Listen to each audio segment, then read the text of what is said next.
Let's begin again, children, from plasmids. We were discussing extra chromosomal hereditary material in the bacterial cell, and plasmids contain four things: fertility factors, which I had discussed with you. These promote conjugation in bacterial cells. Some bacteria, they have this factor when we call them F plus or donors or males. Then a group of bacteria which do not have them, we call them F minus or the recipients or the females. Then plasmids also contain a group of genes what we call as NIF genes. Then plasmid may also contain R factors or the resistance factors which provides resistance to antibiotic drugs. That means the bacterial cell will not be affected. The plasmids also contain cofactors or calcinogenic factors which provide capacity to secrete colicins which have an antibiotic function. Alright, so here we have up till plasmids. Another structure present in the bacterial cell is a structure called episome. First understand this diagram. This is the bacterial DNA which is scattered. If I show you in the diagram, back to it. This is the bacterial DNA scattered, nucleoid what we call, and this is the plasmid. Alright.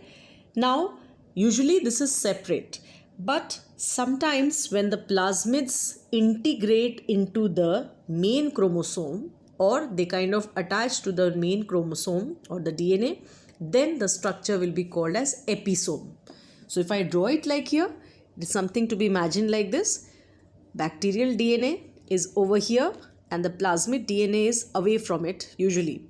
But the same when it gets integrated into the main chromosome, it is called as episome, right? So episome, these are plasmids which integrate into the main chromosome. Moving further, children, in the bacterial cell, it also shows presence of some flagella. 9+2 structure of the flagellum is seen, and it is made up of a protein called flagellin. Alright, this is made up of a protein called flagellin. Then there are structures called pili or fimbriae, and some gram-negative bacteria, they have fine hair-like outgrowths from the surface called pili. During conjugation, one or two of these will be from the male cell to form bridges to the female cell, and DNA is transferred along the groove. Here it is, you can see them. These are the various structures that are here, and we call them as the fimbriae or pili.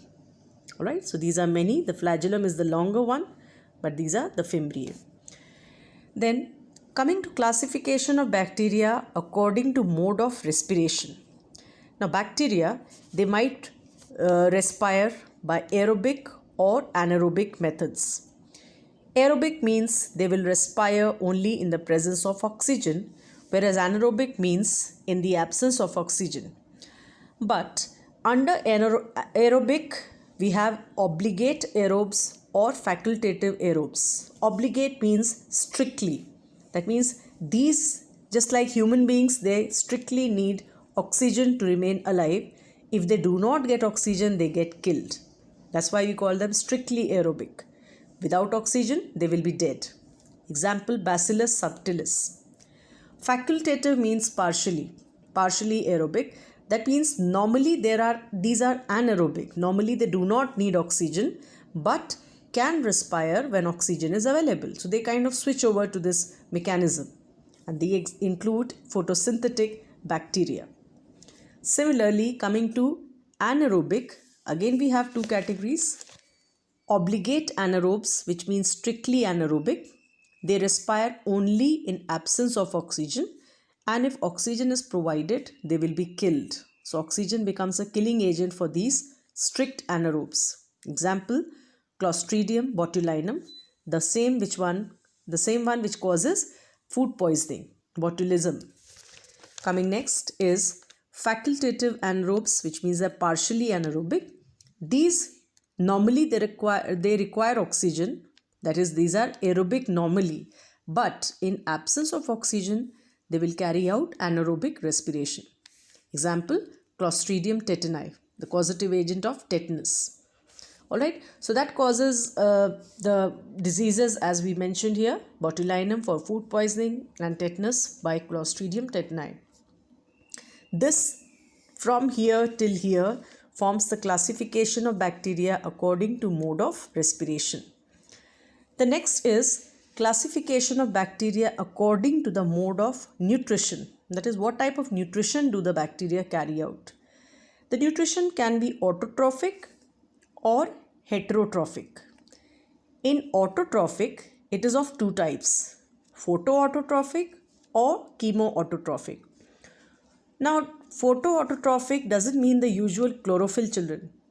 Rather, here instead we have the pigment called bacteriochlorophyll, right? This is present in bluish grayish color and this is present in purple bacteria. Then another pigment is bacteriophyllin. We also call this as chlorobium chlorophyll. This is green in color and present in sulfur bacteria. That you'll have to note down and learn. Now, in heterotrophic, the modes of nutrition are saprotrophic, symbiotic or parasitic. Saprotrophic, they are the ones that gain nutrition from dead organisms, rotten food, excreta, etc. Symbiotic means the one that give and take or the happy relation, mutually exchanging materials. This is rhizobium, the one that lives in the root nodules of leguminous plants, fixing nitrogen. In return, they get food and shelter. E. coli is the friendly bacteria in human intestines, right? And it helps in the digestion. It also produces certain vitamins, right? In return, it gets ready-made food and home. Parasitic are the ones which live on hosts and cause diseases. Alright, so let us discuss in detail about photosynthetic bacteria and the chemotrophic bacteria. Both of them, they come under autotrophic. So photosynthetic bacteria, these are anaerobic. Anaerobic means without oxygen they respire, and anoxygenic. That means in spite of photosynthesis, they do not release oxygen. How is it possible? Let us see. Bacteria, in this case, they are not splitting water molecule just like normal photosynthesis during photolytic reaction. If you remember class 10th you've studied. That is, no water is splitted during the photosynthesis and therefore no oxygen is evolved, right? In this case, hydrogen is coming from the atmosphere directly, right? Because this is seen in purple bacteria. Here, one choice is hydrogen either comes directly from the atmosphere or it comes from reduction of hydrogen sulfide gas, thiosulfate or hydrogen. And this is seen in sulfur bacteria. So this from atmosphere directly is purple bacteria. From these sources, it is through sulfur bacteria. And because there is no oxygen evolution, this is also called as anoxygenic photosynthesis. An means without oxygen generation. That means photosynthesis without oxygen production. Coming to chemoautotrophic bacteria, this means this group, it prepares their food from inorganic raw materials with the help of energy derived from exergonic, that is exothermic chemical reactions. That is the one that lead into production of heat. So a few of the chemoautotrophic bacteria, they include the following. First, nitrifying bacteria. Second, sulfur bacteria. And third, iron bacteria. Nitrifying bacteria, they carry out either of this. That is, they obtain energy by oxidizing ammonium ions to nitrite, right?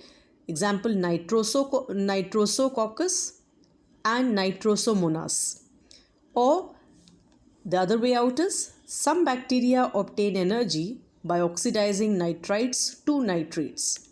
Example, Nitrobacter and Nitrocystis. Here it was what? Ammonium to nitrite. Ammonium ions NH4 plus to nitrite. But here it is nitrite to nitrate. So either of this pathway will be carried out by these group of bacteria called nitrifying bacteria. Look at what happens in sulfur bacteria. In sulfur bacteria, they oxidize hydrogen sulfide to sulfur and get energy, or some bacteria they oxidize sulfur to get energy directly, that is S plus O2. Iron bacteria, they obtain energy by oxidizing ferrous to ferric compounds. Alright, so this is the working in the chemoautotrophic bacteria. Coming next to the heterotrophic bacteria. Under this, I would like to tell you difference between three terms. First, what do these bacteria do? They draw the organic matter from some outside source. Just now you saw there are three pathways: saprotrophic, then symbiotic and parasitic. Parasitic, I told you, they cause various diseases. Symbiotic, I told you, the give and take relationship. But what about saprotrophic? They are getting it from decaying dead organisms, rotten food, excreta, etc. Under saprotrophic, you have three terms and their meanings by the way of differences: decay, fermentation, and putrefaction. Decay means aerobic breakdown of organic matter. That means this breakdown is in the presence of oxygen. Then no foul gas is emitted, right? No foul smelling gas is emitted. Fermentation, on the other hand, how it is different? This is totally anaerobic breakdown, and of what?